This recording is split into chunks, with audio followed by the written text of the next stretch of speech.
কুণাল ঘোষ গত দুদিন ধরে রাজনীতির ময়দানে কিন্তু একটা চাঞ্চল্যকর নাম। যে কুণাল ঘোষ একেবারে তৃণমূলের অন্দরে গৃহযুদ্ধ বাঁধিয়ে দিয়েছেন। তৃণমূল নেতা তৃণমূল সাংসদের বিরুদ্ধে একেবারে দুর্নীতির বিরুদ্ধে ফুঁসে উঠেছেন, দুর্নীতির ঢোল ফাটিয়ে দিয়েছেন। কয়লা পাচার মামলায় টাকা নাকি তার কাছে গেছে, এমনকি রোজ ভ্যালি কাণ্ডে তিনি জড়িত, তার গ্রেপ্তারির দাবি করেছেন। ইডি সিবিআইকে দিয়ে তদন্ত করানোর দাবি করেছেন। ইডি সিবিআইকে ট্যাগ করে এক্স হ্যান্ডেলে পোস্ট করেছেন কুণাল ঘোষ। তাতেই কিন্তু দল বিরোধী কাজ করেছেন কুণাল ঘোষ, এমনই মত তৃণমূল শীর্ষ নেতৃত্বের। ভালো চোখে দেখছেন না মমতা ব্যানার্জি, অভিষেক ব্যানার্জি, কারণ সামনেই লোকসভা ভোটের আগে এভাবে যদি দল বিরোধী মন্তব্য করেন কুণাল ঘোষ, তাহলে দলের পক্ষে তা খারাপ হবে। কারণ কারোর মধ্যে অভিযোগ ক্ষোভ থাকতেই পারে, তিনি দলের মধ্যে সেটা আলোচনা করুন। প্রকাশ্যে কেন বোমা ফাটাচ্ছেন? কুণাল ঘোষের ইস্তফাপত্র গ্রহণ করেছে তৃণমূল, কুণাল ঘোষকে শোকজ করতে চলেছে তৃণমূল, তাতেও কিন্তু থামবার পাত্র নন কুণাল ঘোষ। আর আজ আচমকা সকলকে চমকে দিয়ে কার্যত 6 মাস আগে বিচারপতির পদ থেকে অবসর গ্রহণ করছেন, ইস্তফা দিচ্ছেন, পদত্যাগ করছেন সদ্য বিচারপতি অভিজিৎ গঙ্গোপাধ্যায়, যাকে ভগবানের আসনে বসিয়েছে গোটা রাজ্যবাসী। তার একের পর এক নির্দেশে আলোড়ন পড়ে গেছে, শোরগোল পড়ে গেছে, শুধু রাজ্যে নয় গোটা দেশে। কারণ একসাথে 32,000 শিক্ষক শিক্ষিকার চাকরি বাতিলের নির্দেশ, যা একেবারে গোটা ভারতবর্ষের ইতিহাসে বেনজির সিদ্ধান্ত। সেই সিদ্ধান্ত নিয়ে কিন্তু কলকাতা হাইকোর্টে এখনও মামলা চলছে সুপ্রিম কোর্ট থেকে ফিরে এসে। সুপ্রিম কোর্টও কিন্তু বিচারপতি অভিজিৎ গঙ্গোপাধ্যায়ের নির্দেশকে বহাল রেখেছে। তার মধ্যেই রাজনীতিতে নামতে চলেছেন বিচারপতি অভিজিৎ গঙ্গোপাধ্যায় অবসর নিয়ে। আর বিচারপতি অভিজিৎ গঙ্গোপাধ্যায়ের রাজনীতিতে নামা নিয়ে এবার ইঙ্গিতপূর্ণ মন্তব্য করে ফের রাজ্য রাজনীতিতে শোরগোল ফেলে দিলেন তৃণমূল নেতা কুণাল ঘোষ।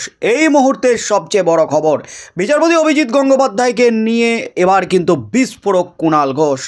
কুণাল ঘোষ আজ যা বললেন তাতে কিন্তু নতুন করে অস্বস্তি বাড়ল তৃণমূলের অন্দরে। তিনি যখন কলকাতা হাইকোর্টের বিচারপতির পদে, ইনি তখন রাজ্যের শাসক দলের মুখপাত্র।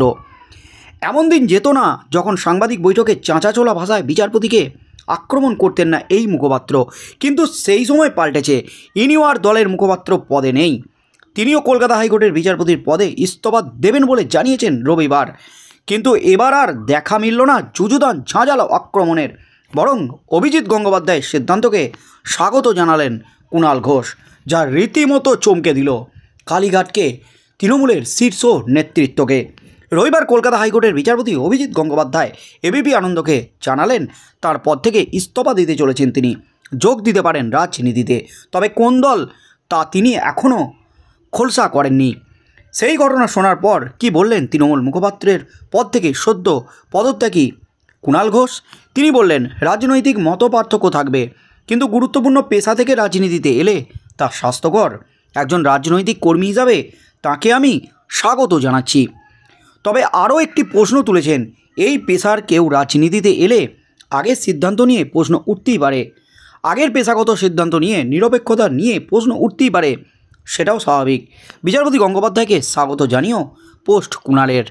নিয়োগ দুর্নীতি নিয়ে মামলাগুলিতে বিচারপতি গঙ্গোপাধ্যায় যখনই যা বক্তব্য রেখেছেন, যা রায় দিয়েছেন, তখনই তীব্র আক্রমণ করেছেন, সমালোচনা করেছেন তৃণমূলের তৎকালীন মুখপাত্র কুণাল ঘোষ। কখনও অভিজিৎ গঙ্গোপাধ্যায়ের মুখে সরাসরি উঠে এসেছিল অভিষেক বন্দ্যোপাধ্যায়ের নাম, কখনো নাম না করেই প্রশ্ন তুলেছিলেন, নাম না করে মন্তব্য করেছিলেন অভিষেক বন্দ্যোপাধ্যায়ও।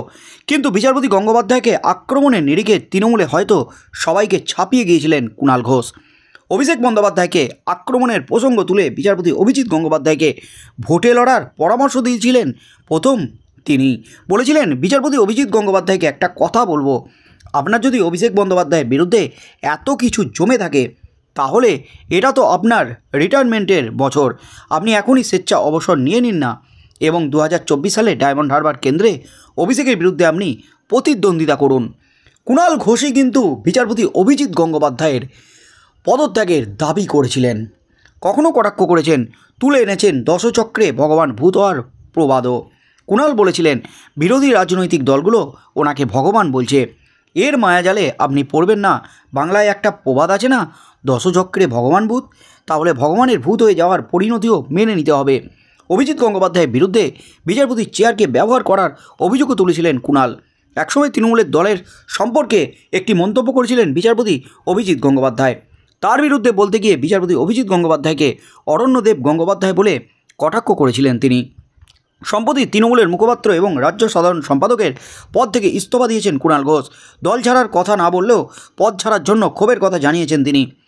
আর তারপরে বিচারপতি অভিজিৎ গঙ্গোপাধ্যায়ের ইস্তফার সিদ্ধান্ত এবং রাজনীতিতে যোগ দেওয়ার সিদ্ধান্ত নিয়ে একেবারেই নরম সুর শোনা গেল কুণালের গলায়। তবে যেটা খবর উঠে আসছে, আগামী 7ই মার্চ বিজেপিতে যোগ দিতে পারেন অভিজিৎ গঙ্গোপাধ্যায়। তমলুক লোকসভা আসন থেকে বিজেপির প্রার্থীও হতে পারেন তিনি। তবে রাজ্য রাজনীতিতে যে দাবিটা উঠে গেছে, যেটা কুণাল ঘোষ দাবি করেছিলেন ডায়মন্ড হারবার থেকে, অভিষেক ব্যানার্জির বিপক্ষে লড়াই করুন, অভিষেক ব্যানার্জির বিরুদ্ধে প্রার্থী হন বিচারপতি অভিজিৎ গঙ্গোপাধ্যায়।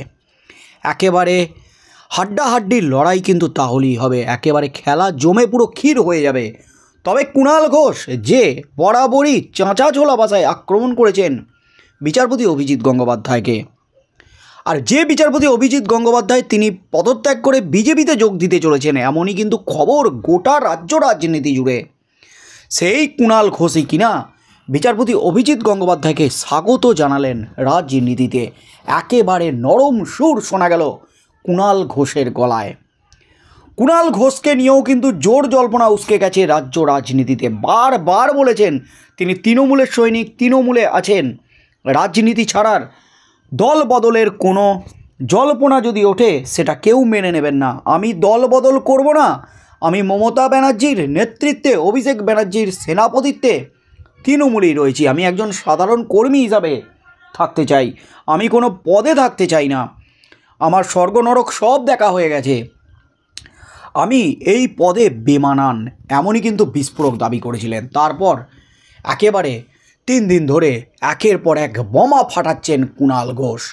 মমতা ব্যানার্জি, অভিষেক ব্যানার্জির নির্দেশকে কার্যত বুড়ো আঙুল দেখিয়ে কুণাল ঘোষ কিন্তু একেবারে বিস্ফোরণ ঘটিয়ে ছেড়েছেন লোকসভা ভোটের আগে। আর তার মধ্যেই কিন্তু এবার বিচারপতি অভিজিৎ গঙ্গোপাধ্যায়ের রাজনীতিতে যোগ নিয়ে সুর নরম।